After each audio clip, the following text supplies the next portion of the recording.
Okay. I am live. According to this, I'm live.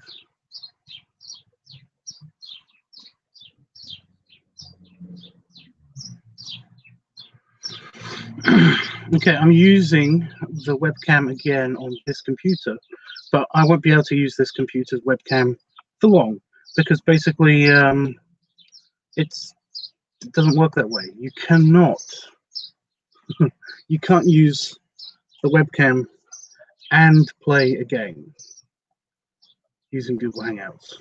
That's just not how it's set up. But the thing about OBS is that, like, once this is why I don't use OBS anymore. This is why Google Hangouts is a lot easier and faster. Is because basically, when things get a bit choppy, it lowers the quality output a little bit, but only a little bit. It has actual thresholds of when it's going to shut down and stuff. Whereas OBS seems to, if you go past a certain threshold, and you can adjust it, but it's very, very, very, very limited adjustments. It basically just shuts down the entire system. Normally, it just shuts off the live stream. It normally just breaks up and then it shuts off. But this time, it decided to freeze the game system. Again, the lighting on the camera is changing because of the amount of white I've got on my shirt, which I've already put stains on. So yeah. Anyway, let's see how this works. What I'm going to do is basically I'm going to go onto screen share on this and see if that will actually pick up Star Trek Legacy. Probably won't. There'll probably needs to be some kind of bullshit. But it's just a test. I have had to quit the game. You cannot play the game. It's an old game. You can't play it in a window. I'm just making sure I can see what's happening on the stream. And of course, let me know if there's any problems. I mean, you can hear me and everything. It's telling me that you can hear me. That's a good thing about Google Hangouts, is that it does that. Right. So I'm about to do screen share. So the infinite window of screen share. So here we go. I've got my Star Trek Legacy game. Let's see if it will actually play this. I don't think it will. I don't think it will. I think that there'll be some kind of bullshit.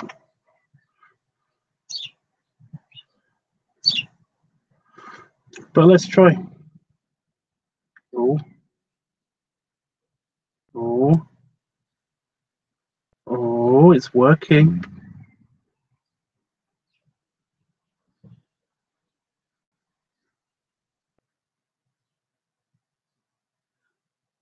I don't think I can hear it.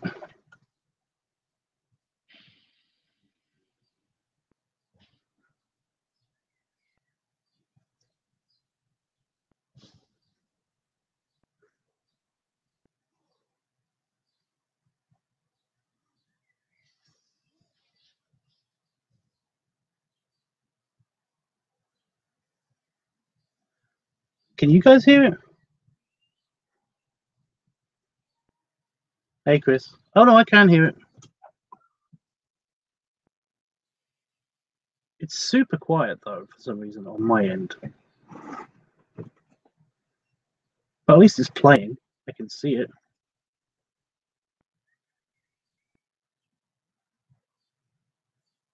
No, it's really quiet right now.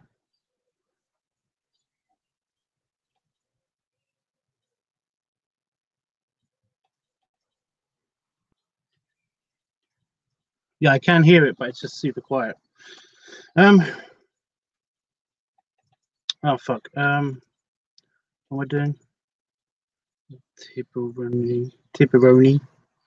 Let's not go for Tipperoni. Let's go for a teeny map. Azulon. Let's see just if it'll work in gameplay.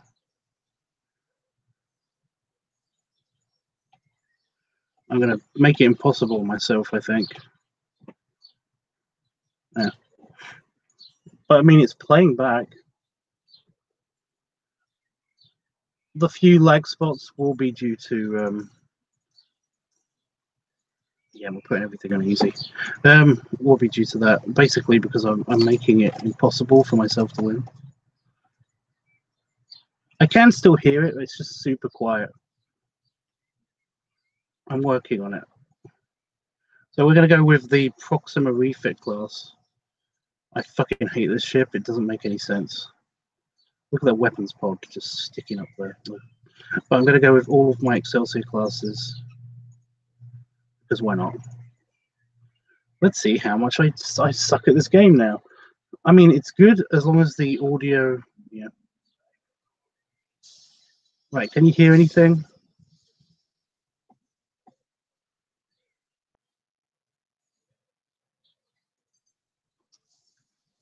I mean, it's playing. Oh, fuck it. I'm just going to fight and see if...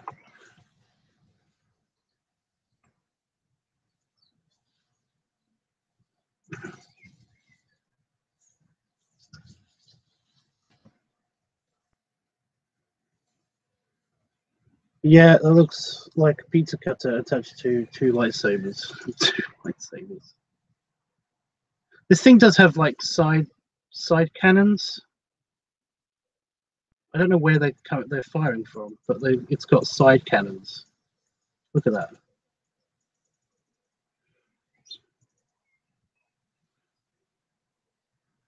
I'm so dead, by the way, because all of these ships are completely outclassed by all of the bad guy ships.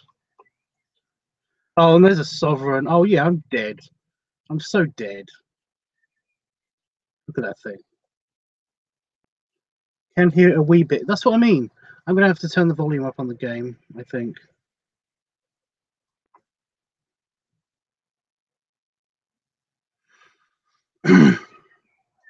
So it kind of works. There's no face cam, but I mean, you can hear me, right? You can still hear me, right?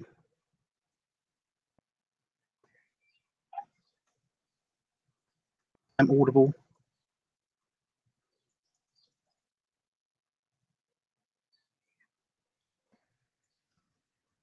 I don't know why I did that. I shot that thing when I shouldn't have done it yet. I shouldn't have shot that thing yet. It's stupid.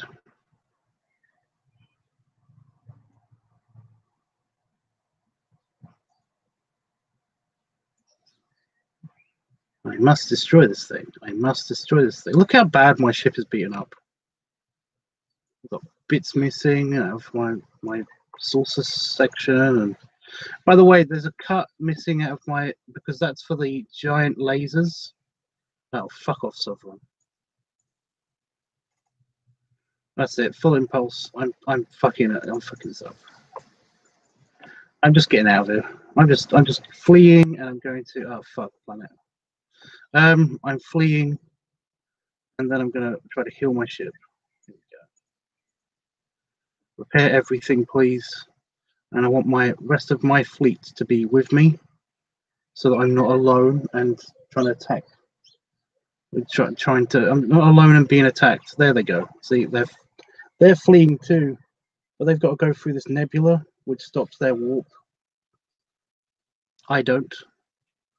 Although apparently they're here already. Where are they? Oh, they're there. This mini map on the corner of my screen is really bullshit. Okay. I'm being chased by a Romulan harpy.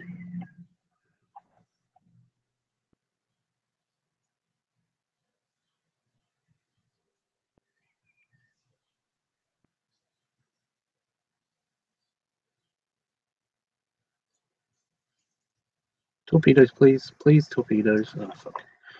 Fuck off. I love this ship. I do, but I don't like it when it's against me because it's so nice. I don't want to hurt it. I don't want to hurt. Then now I'm being attacked by a Sovereign class. I mean, I'm dead. I'm so dead. No, I'm getting out of here. And I'm going to explode. I'm going to explode. There, I've exploded. I'm now in this thing, which is also exploding. Very slowly. I'm so fucked. Yeah. I am so fucked. Yeah, everything's against me, by the way, even though they should be fighting each other. I don't know why the AI does this, but every now and again it just like, see, I got the Romulans, the Federation, and the Klingons all shooting at me. And I blew up. Yeah, see, there's my exploding ship. And that ship, which was attacking my other ship, is now coming towards me. So, yeah. Unfair AI sometimes. Unfair. Yeah, see, they're coming right for me. I've only got 6 respawns left. Go away. Go away. Oh, I got backup. My Proxima class has just decided to warp right next to me. Must destroy. Must destroy. There we go. Oh, now I've lost weapons lot. There we go. Okay. I'm trying to aim off. Fuck, I'm so dead. It's a sovereign class. It's the Enterprise sovereign class. It's the hardest fucking ship ever. I'm not kidding. They literally made it the hardest ship in the game. And I'm being shot at from behind by this fucker. I'm not abandoning ship, okay? I'm getting out of here. I'm just repairing everything again with the repairing. Reconsolidating my fleet over here in this corner. And then they can all chase me through a nebula. That will make them lose their shields. So they can go fuck themselves. But no, I think this is a success, apart from the obvious craziness. And no face cam. These ships are so slow. Look how slow this thing is. My Intrepid class would be there already. There we go. I like that. I like complaining about how slow spaceships are because it's like, oh, I'm sorry, we're just trying to fly through space.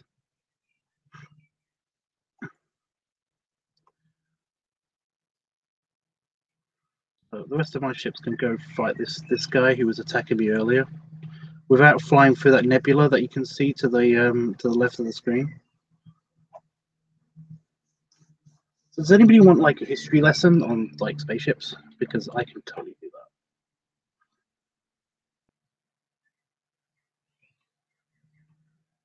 that. I can totally do that. So this is the, oh fuck, I'm damaged. I'm pointing at my screen. You can't see it. Why am I pointing at the screen? Yeah, there's a damage where my nacelles, where the nacelle buttress is, and that's gonna fuck me up a little bit, but it's only gonna affect my engines a little bit. I'm really slow right now because I'm also repairing. How many respawns do I have? 6.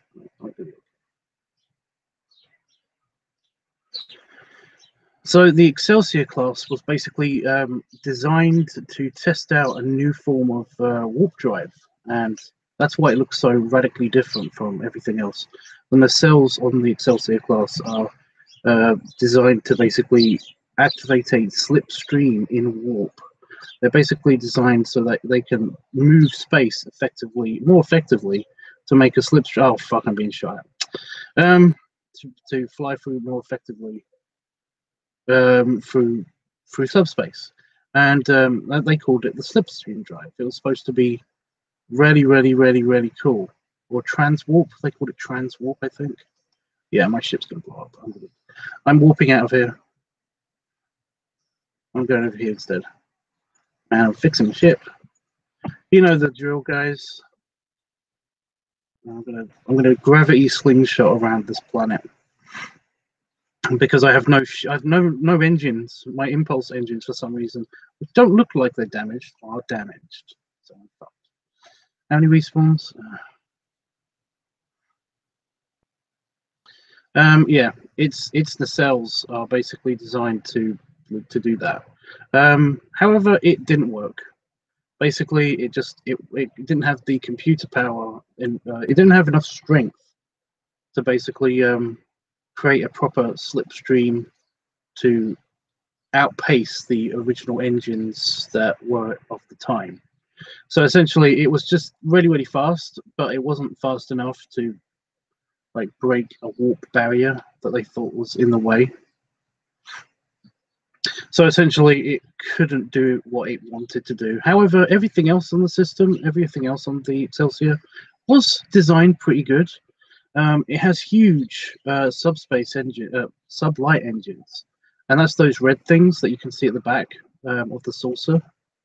They're massive, so I don't know why it's moving so slowly. I'm kind of leaving my fleet behind. Oh fuck! I'm being shot at. Get the fuck away from me! Get the fuck away from me! Tiny Romulan ship shooting at me. I'm at the edge of the mission level, so basically it won't let me warp past that barrier because it's the wall.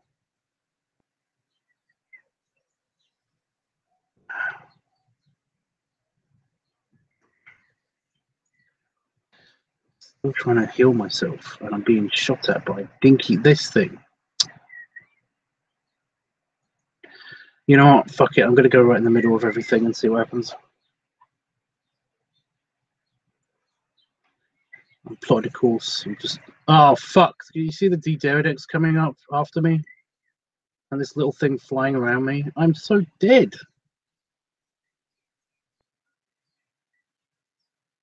I am dead. Oh, I'm being shot. I can't do anything. My warp engines are down. Help. Help. Somebody. Okay, they're back up. Here we go. Let's get the fuck out of here. Oh, I'm being shot at while I'm at warp.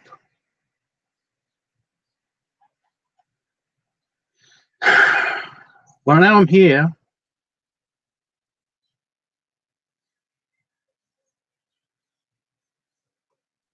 Everyone shoot at that.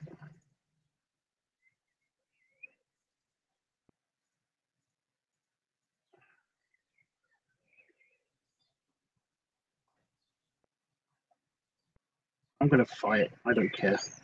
Look how damaged. Oh shit. Yeah.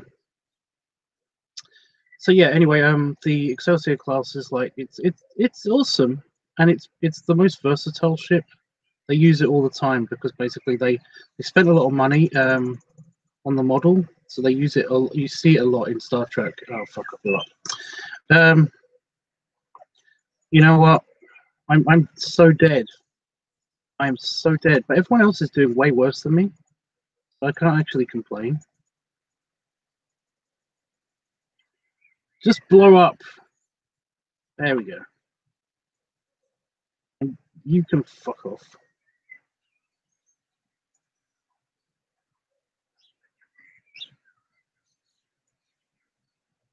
I'm going to run and gun this.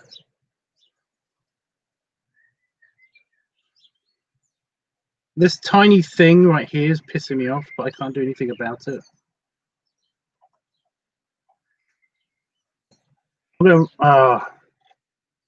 I'm losing ships left and right because, like I said, these ships are old and they're kind of lame compared to everything else that's on the board right now. I mean, the D-Derridex is the flagship of the Romulan Empire. I want to kill this little tiny fucker that killed me earlier.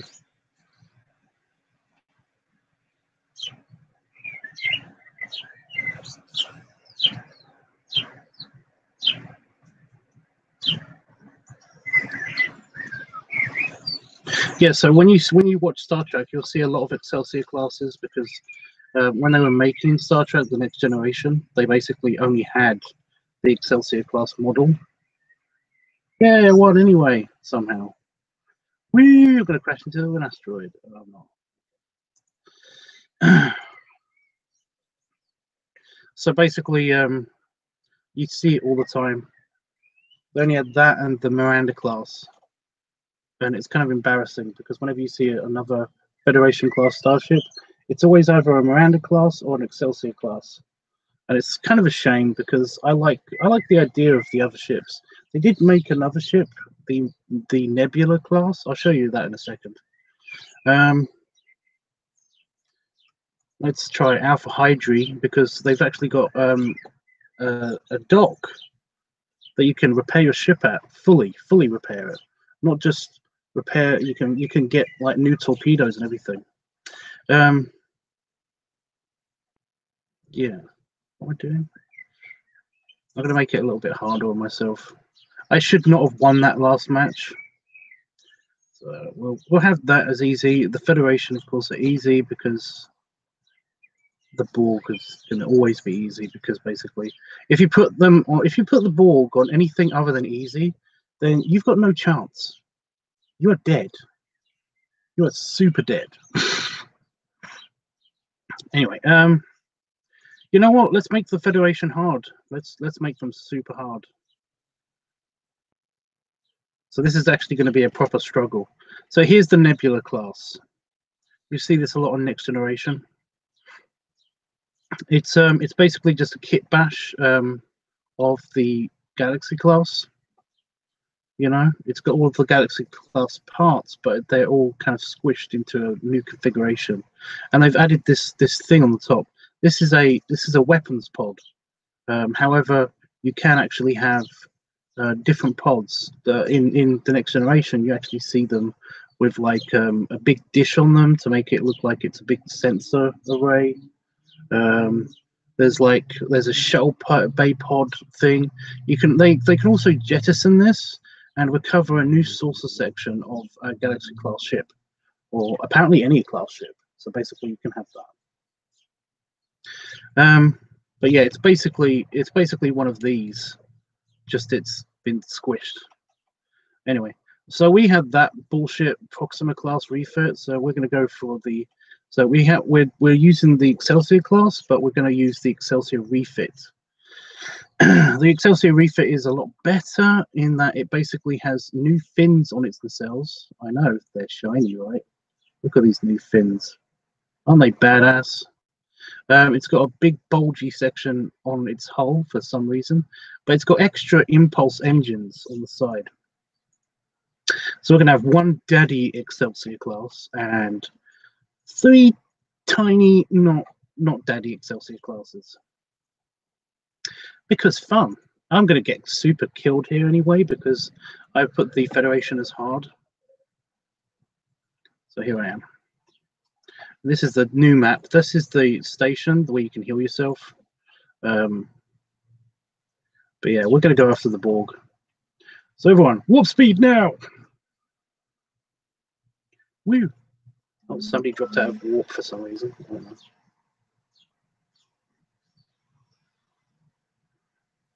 The fins do nothing, by the way. They don't do anything. I've got better weapons, though. The Excelsior refit has better weapons. I will destroy this. I will destroy this. I will destroy this. Oh, you got a little dinky Nova class. Fuck off. Don't blow up near me, please. Don't blow up on me. Oh, no. I'm taking damage from being inside of an explosion.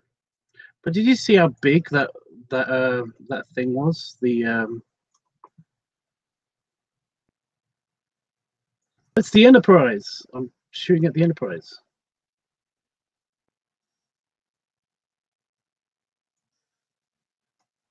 Oh god, my ships are dropping like flies. Okay, I lost 2 ships out of 4. I can't get a lock. Give me a lock. It's lost in a cell. Come on, blow up already. I'm hitting the engine. There we go. I'm dead. I am dead. I've lost engines. I've lost weapons. There's a torpedo trying to blow up my shit here. Look at this. Yeah. Awesome.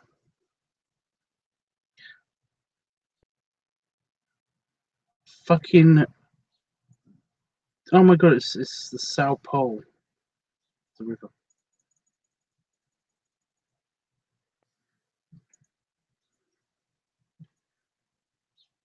Come on, I can't get a proper weapons lock on the fucking tiny ship. It's really annoying. There it is.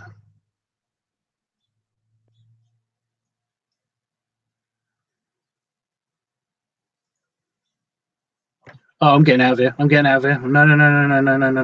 No, the torpedo entered my warp field. I'm getting further away. Oh yeah, you can only see my engine.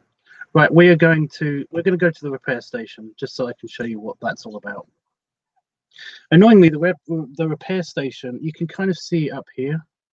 It's like right there, the shipyard.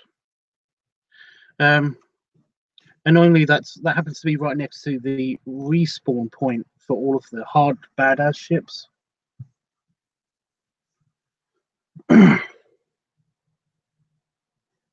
That's okay, Chris. You'll see this again. But no, this is fun. Kind of.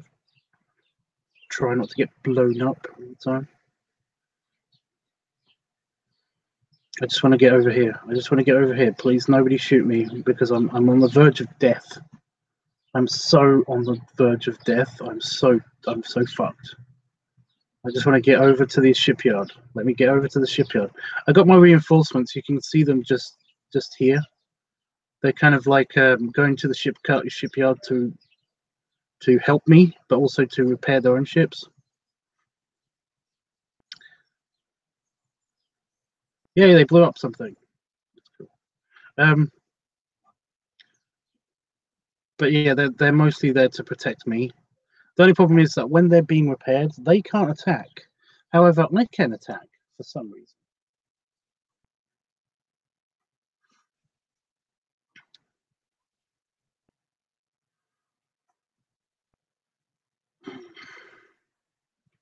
My Excelsior's on the other side of this planet moon thing, shooting a bunch of bad guys.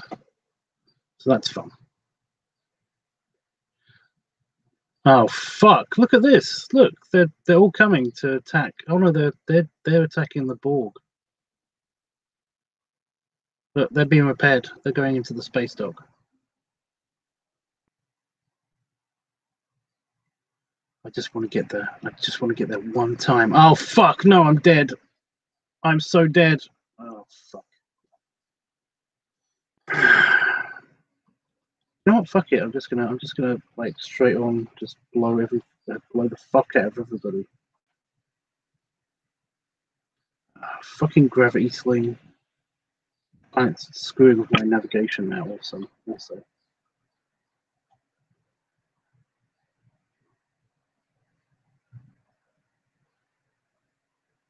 They've got an Excelsior refit too. That's great. It's fucking bullshit. It's within weapons range. Come on, blow up, blow up, blow up. Tiny Nova classes piss me off. Midget ships piss me off. I mean, they're not very tough, but they're annoying. Oh, I'm dead. Why? Why? I've lost a nacelle and my ship blew up. And my game is lagging. This fucker. I just got out of the space dock, and yet I'm basically my ship is dying. So this is why you never put anything on hard mode, because you're fucked. Ugh.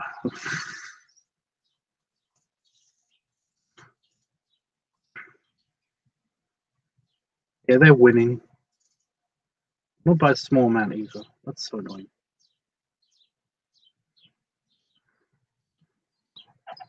Yeah, Jeff, we've ditched the OBS because the OBS was working for a little bit, but then it died. By the way, hey Jeff.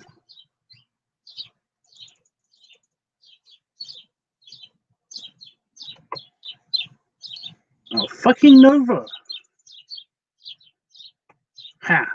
I hit you with a torpedo. Fucking Nova.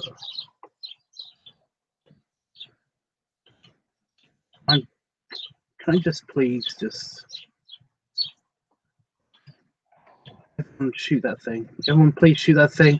Please shoot that oh damn it. I'm mega fucked, I think. I think I'm mega fucked.